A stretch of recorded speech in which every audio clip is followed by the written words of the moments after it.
जय हिंद। आज हम समझने वाले ये हैं बेसिकली कि 50 से 55 वर्ष की जो स्त्री होती है, यानी जो महिला होती है 50 से 55 वर्ष की, उसमें अंडाणुओं की रचना क्यों रुक जाती है, अंडाणु फिर क्यों नहीं बनते हैं। या फिर मैं बोलूं तो एक 50 से 55 वर्ष की जो महिला होती है वो बच्चे को जन्म क्यों नहीं दे पाती है, वो गर्भधारण क्यों नहीं कर पाती है, वो माँ क्यों नहीं बन पाती है। जैसे बहुत सारे क्वेश्चन के आंसर आज इस टॉपिक में मिल जाएंगे, ठीक ना। उसके हम कारण को बेसिकली जानने की कोशिश करेंगे, क्या कारण है कि उसमें अंडाणुओं की रचना रुक जाती है। और देखो, ये जो अंडाणुओं की जो रचना रुक जाती है ना 50 से 55 वर्ष की अवस्था में, इसको हम बोलते हैं रजोनिवृत्ति। रजोनिवृत्ति, इसको हम इंग्लिश में मीनोपोज बोलते हैं, और जनरली मीनोपोज नाम को ही वर्ड को यूज किया जाता है, मीनोपोज, ठीक ना। अब देखो, ये 12th के लिए भी इंपॉर्टेंट है, नीट के लिए भी इंपॉर्टेंट है। 12th में बस इतना इंपॉर्टेंट है कि मीनोपोज क्या होता है, लेकिन नीट में उसके अंदर भी इंपॉर्टेंट है कि अंडाणुओं की रचना क्यों रुक जाती है, उसके कारण क्या है, ठीक ना। अब उसी कारण पे हम बात करने वाले हैं, तो आइए हम देखते हैं अपना कारण की क्या ऐसे कारण है कि अंडाणुओं की रचना रुक जाती है। तो देखो, आपको भी पता होगा कि स्पर्म की जो वो चीज होती है ना, मेल में जो होता है स्पर्म्स, यानी जो शुक्राणु होता है, मेल स्पर्म्स को अपने प्यूबर्टी से ओल्ड एज तक वो रिलीज कर पाता है। लेकिन फीमेल में ऐसा नहीं होता, वो 50 से 55 वर्ष की अवस्था में जाकर रुक जाते हैं फीमेल में, ठीक ना। तो उस चीज को हम समझने की कोशिश करते हैं। आइए देखते हैं, स्त्रियों में अंडाणु की रचना जनरली 50 से 55 वर्ष में रुक जाती है, ठीक ना। इस अवस्था को हम बोलते हैं मीनोपोज।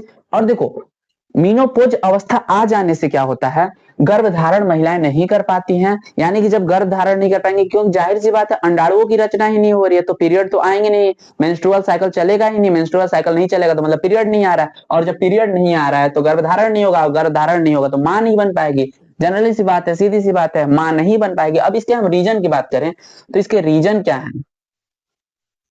देखिए, रीजन रीजन इंपॉर्टेंट है फॉर नीट स्टूडेंट, ठीक ना।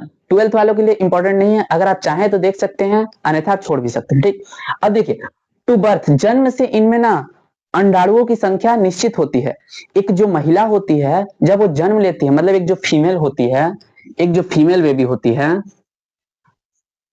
फीमेल बेबी जो होती है, उस जब जन्म लेती है ना, बर्थ जब लेती है, यानी कि जब जन्म लेती है, तब उसके जो बॉडी होता है ना, उसमें फिक्स रहता है कि उसके ओवरीज जो हैं उसमें 10 to 20 lakhs, ठीक ना। जनरली ये नंबर बताया जाता है 10 से 20 लाख oocytes होते हैं। अब देखो, oocytes ना, oocytes दूसरे चीज होते हैं।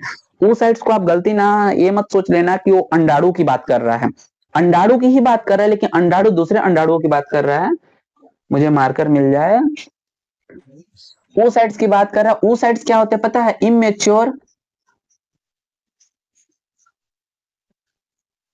इमेच्योर हमारे क्या होते हैं, ओवम होते हैं, ठीक ना। इमेच्योर ओवम को हम oocyte बोल रहे हैं। अब देखो, जब एक बच्ची जन्म लेती है, यानी जब एक फीमेल जन्म लेती है, तो उसमें जो ओवरीज होती है ना, उसकी जो अंडाशय होती है, उसकी अंडाशय में 10 से 20 लाख oocytes पाए जाते हैं। यानी कि इमेच्योर हम बोले तो अपरिपक्व अंडाणु पाए जाते हैं।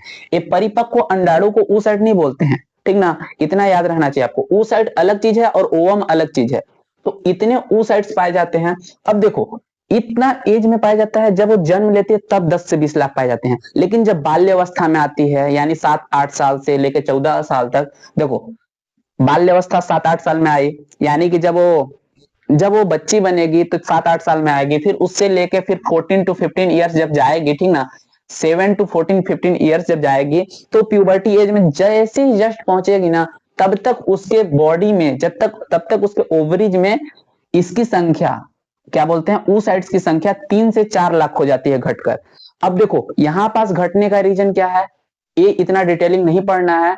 3 से 4 लाख यहां पास हो जाती है। यहां पास ना आप ये समझ लो कि बस हानि, जैसे जैसे एज बढ़ रहा है, जैसे जैसे एज बढ़ रहा है, जैसे जैसे एज बढ़ रहा है, वैसे वैसे क्या हो रहा है, घट रहा है, वैसे वैसे oocyte घट रहा है। देखो, जनरली oocyte के रूप में स्टोर है, देखना ओवरी होता है ना, ओवरी, ओवरी में ओ ओवरी में oocyte जो होते हैं, अंडाणु जो होते हैं, वो अपरिपक्व अंडाणु स्टोर रहते हैं, और वो पर मंथ एक एक करके निकलते हैं जब उसका पीरियड चालू हो जाता है, यानी मासिक धर्म चालू हो जाता है तब। लेकिन देखो, इस चीज को मैं ऐसे समझाना चाहूंगा, देखो एज जैसे जैसे बढ़ रहा है, एज जैसे जैसे बढ़ रहा है वैसे वैसे ऊ साइट मतलब बोले तो अपरिपक्व अंडाणु की संख्या घटती जाएगी।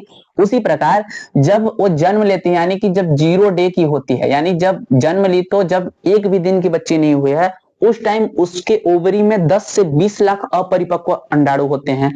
लेकिन जब वो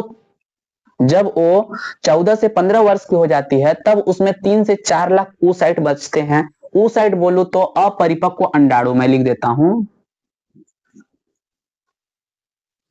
अपरिपक्व अंडाणु, ठीक ना। अब उसमें 3 से 4 लाख अपरिपक्व अंडाणु बचे हैं। अब आपको पता होगा 14 वर्ष की उम्र या 14 वर्ष की बाद, देखो किसी में पहले भी आ जाता है, किसी में बाद में भी आता है, लेकिन जनरली यही एज होते हैं 13 टू 14 ईयर्स। 13 टू 14 ईयर्स की एज में आपको पता होगा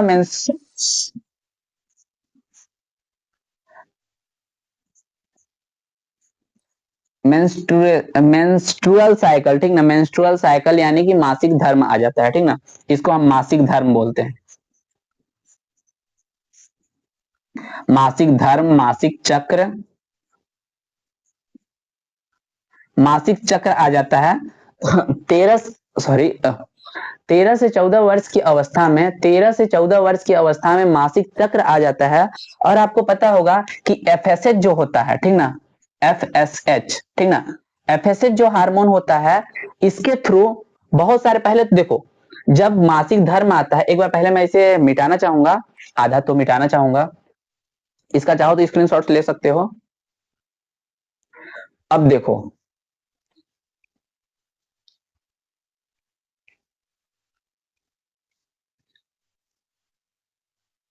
देखो 13 टू 14 ईयर्स की एज में क्या होता है,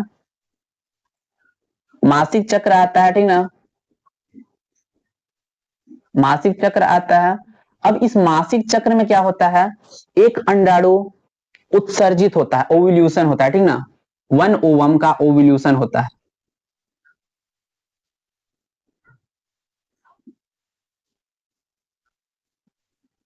अंडोत्सर्ग इसको बोलते हैं, ठीक ना, हिंदी में अंडोत्सर्ग बोलते हैं, ओव्यूल्यूशन को अंडोत्सर्ग बोलते हैं। एक अंडाणु का अंडोत्सर्ग होता है, लेकिन सिर्फ क्या एक ही अंडाणु का अंडोत्सर्ग होता है, क्या एक ही अंडाणु परिपक्व होता है, नहीं। देखो जैसे जैसे मतलब पर मंथ आते जाता है,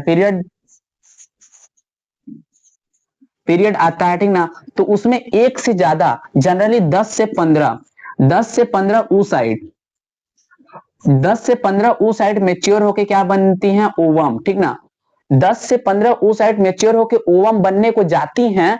जब ओवम बनने को जाती हैं तो एफएसएच हार्मोन के कारण, ठीक ना, एफएसएच जो हार्मोन होता है, एफएसएच हार्मोन के कारण एक या दो जो oocyte होती हैं, ठीक ना, एक या दो oocyte होती हैं, वो जाकर मेच्योर ओवम बन जाती हैं, ठीक ना, मेच्योर ओवम बन जाती हैं, ठीक,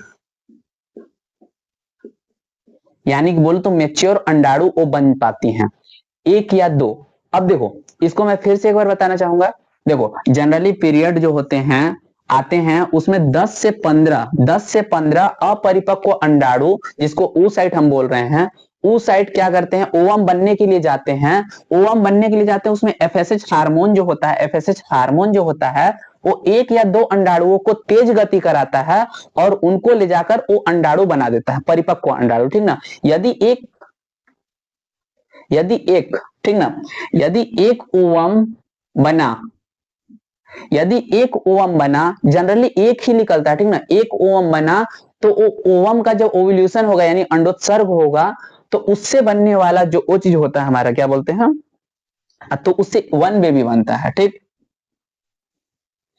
और जब फर्टाइल होगा, जाहिर सी बात है फर्टाइल होगा, मैं फर्टाइल को यहाँ पास नहीं बता रहा हूं, फर्टाइल हम अलग टॉपिक है।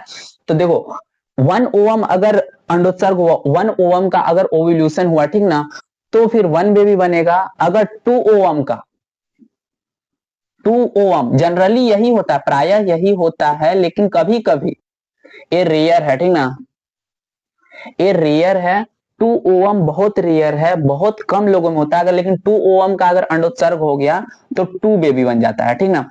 दो बेबी इस प्रकार से बन जाता है। अब देखो ऊ साइड बना, ऊ साइड से फिर ओवम बन गया, इस प्रकार अंडाणु की रचना हो गई। लेकिन इसमें भी कितनी हानि हुई, पर मंथ कितने की हानि हो रही है, 10 से 12, 10 से 12 की हानि पर मंथ हो रही है। 10 से, देखो फिर से एक बार मैं बताना चाहूंगा, इधर मिटाकर मैं बता रहा हूं। जब जन्म लिया तो कितना था, 10 से 20 लाख, ठीक ना। फिर जन्म के समय 0 डे में, ठीक, और 13 टू 14 ईयर्स में कितना हुआ, 13 टू 14 ईयर्स में 3 टू 4 लाख, ठीक ना, 3 टू 4 लाख उस साइड बचे। लेकिन जब 13 टू 14 ईयर्स के बाद जब पीरियड आना शुरू हुए, यानी मासिक चक्र आना, मासिक चक्र चलना जब शुरू हुआ, तो उसके बाद पर मंथ 10 टू 12, 10 टू 12 नाश हो रहे हैं ऐसे ही, मतलब जिनका वो चीज अंडाणुओं की हानि हो रही है, हम बोले तो अंडाणुओं की हानि हो रही है, 10 से 15 अंडाणुओं की हानि होती है, ठीक ना। 10 से 15 अंडाणुओं की हानि होती है इस प्रकार। अब देखो इसके बाद बहुत सारी, इसमें देखना मैं बता रहा हूं,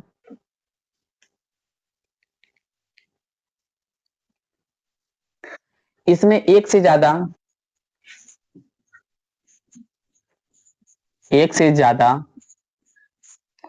oocyte या फिर ओवम मैं लिख देता हूं इस बार, अंडाणु मैच्योर होते हैं,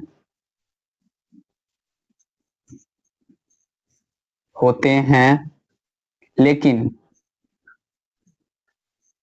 किन्हीं एक या दो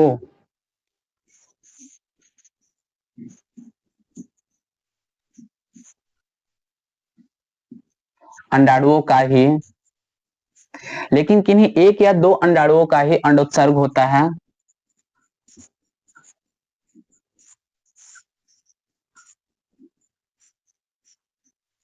तथा सभी अंडाणुओं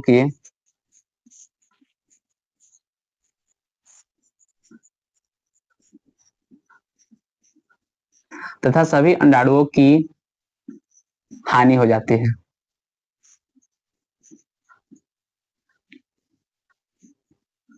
ठीक ना, तथा सभी अंडाणुओं की हानि हो जाती है। देखो अब हमारा हानि होते होते कहां तक हम पहुंच गए, पीरियड टाइम तक। पीरियड टाइम में भी हानि हो रहा है, और पीरियड जब तक चलता है, जनरली 45 टू 50 ईयर्स तक पीरियड चलते हैं, ठीक ना।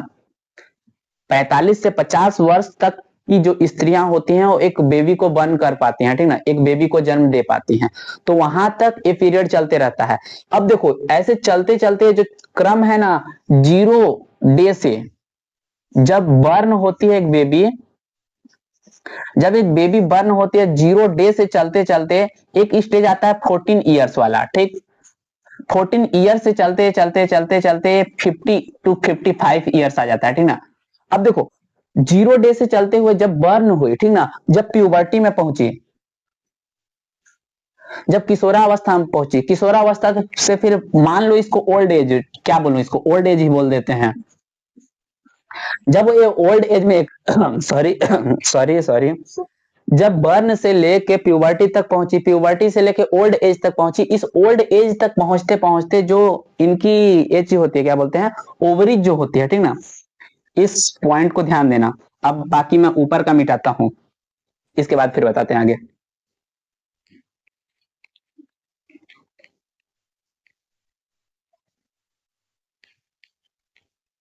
देखिए 0 डे से 14 ईयर्स, 0 डे से 14 years, 14 years to 50 to 55 years, यहां से यहां तक पहुंचते पहुंचते, ठीक ना, सारे लगभग लगभग सारे अंडाणुओं की रचना खत्म हो जाती है, oocyte खत्म हो जाते हैं।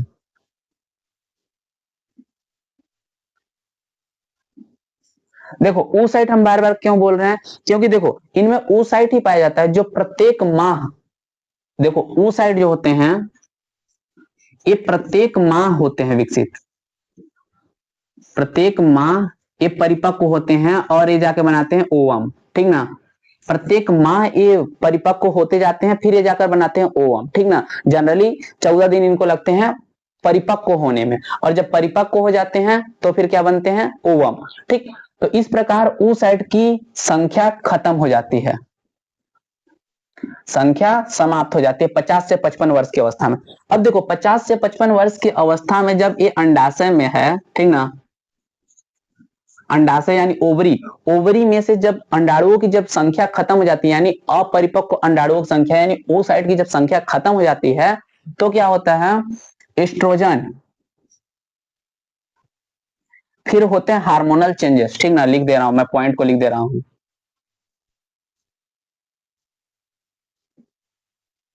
हार्मोनल चेंजेस होते हैं, ठीक ना, हार्मोनल चेंजेस होते हैं जिसमें एस्ट्रोजन और प्रोजेस्टेरॉन,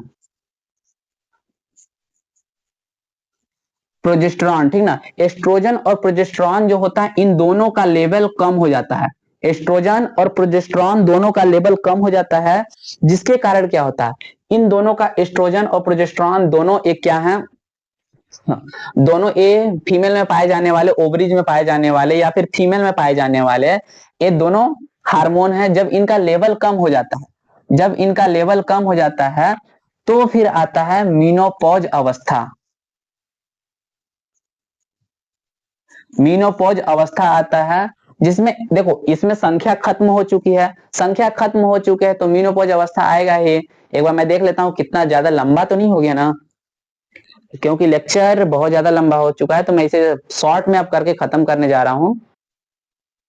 हाँ, तो हम बात कर रहे थे 50 से 55 वर्ष की अवस्था में जनरली खत्म हो जाते हैं हमारे अंडाणु, ठीक ना, हमारे नहीं मतलब फीमेल की ओवरी का, ठीक ना, अंडाणु की संख्या खत्म हो जाती है, अंडाणु की संख्या खत्म हो जाती है तो अंडाणु में देखो एफएसएच बोल रहा हूँ, एस्ट्रोजन और प्रोजेस्टेरॉन का लेवल जो होता है कम हो जाता है, इससे एक प्रक्रिया चालू हो जाती है जिसको हम, उस प्रक्रिया को हम बोलते हैं मीनोपोज। और ये जो मीनोपोज प्रक्रिया होती है इससे क्या हो जाता है, अंडाणुओं की रचना बंद हो जाती है, बिल्कुल। और जब अंडाणुओं की रचना बंद हो जाती है, देखो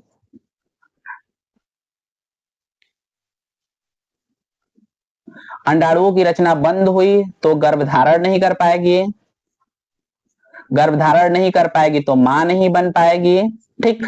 ये बातें हैं और इतनी बातें आपको पता होनी चाहिए। देखो इसमें मैंने बहुत डीपली मैंने थोड़ा समझा दिया है, जितना इसमें ना अगर आपकी एक भी क्वेश्चन इस टॉपिक से अगर आए, ठीक ना, तो आपसे तो नहीं छूटने वाला है, कंफर्म है।